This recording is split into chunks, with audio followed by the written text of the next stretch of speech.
So I'm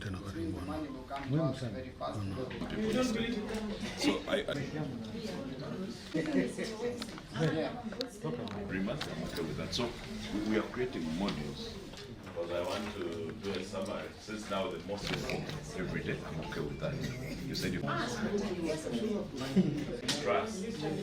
I know that Kenya has very many problems. So the issue of mining is not something they put so much that they are going to put money into mining. So basically, they are underutilizing the land, you see.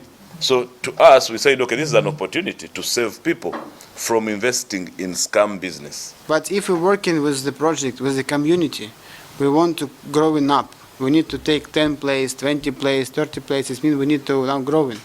So we use the money which we receive to change the life of the people, even to help the local and support the local people.